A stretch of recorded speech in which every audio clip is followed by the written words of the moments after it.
Hi, I'm Clint Maddock. I'm the manager of software here at BluePrint Automation.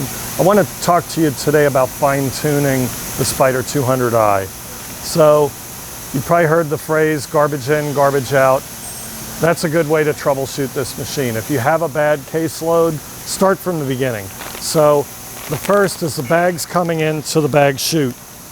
You want to line your bag chute so that you don't have bags going sideways. Some of this is common sense, but that bags are coming in smoothly. You also want to align your case chute so that the bags are coming in more to favoring the left side. You'll see later why. The next thing is you're going to want to make sure when the bag goes through this, we call it a seal check or bag conditioner, that it runs through and kind of conditions the bag, somewhat flattens it, makes it easier to pack. So now the bag's going to be coming through, and you want to preference the left edge of the belt. If you come too far left, you'll hit here and turn. If you come too far up, you may turn this way. So you want to get as close to this edge as practical to avoid bags from spinning. You also want to make sure that your checkway is changed over because each bag runs a different speed on the belt.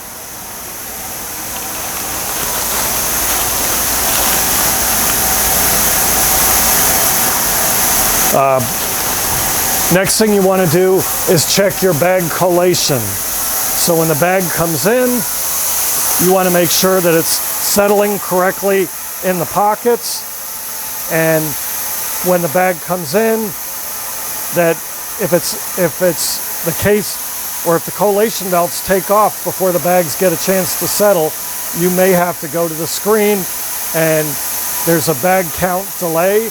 You could go there and modify that. So to give it more or less time to settle in the collation belt. Okay, another common problem is the KDs. When you're running with the KD system, the KDs need to be in the correct position in order for the gantry head to pick them up. What you want is the KDs should be aligned with this edge right here. If you need to offset it, there is an offset on the screen that we will go over in a future video that you could move this in or out. So next thing you want to look at is the gantry. When the case goes on, is picked up, you want to make sure that the case is aligned with this edge. That allows you to correctly close the back of the case. The next thing you want is that the edge of this case, you want to be in line with this hinge here. So approximately in line with that hinge. The final thing is for your case to be on the back edge of the tipper. Now, once the case is loaded and moves into the sealer, if you have a distorted case, there's a setting on the HMI where you can vary the speed of the tipper going in and out, and you can correct if a case is distorted, and we'll cover that in a future video. If when the case comes in, your sealer belts, if they're too close, they may crush the case. So if you get a case that's crushed, you can open up the sealer belts a little bit.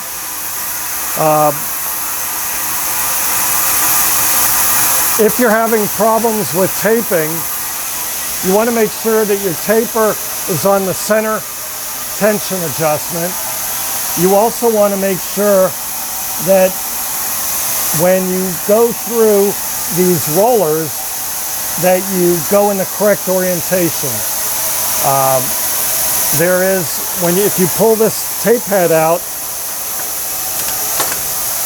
there's a description right here that shows exactly how it should be oriented. If you go through the wrong rollers, it will run sometimes, but it'll break quite often. The other thing is if you get a new tape head, you want to look at the height of this. There's an adjustment on the bottom here. You want to have the tape in line with the rollers. If you start rolling, if the tape is too high or too low, you're going to have a lot of broken tape. So you definitely want to check that.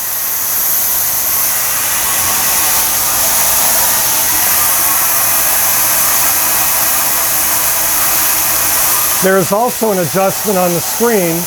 If you find your tape is not centered with the case, you can raise or lower the upper tape and the lower tape to get your tape centered on the case.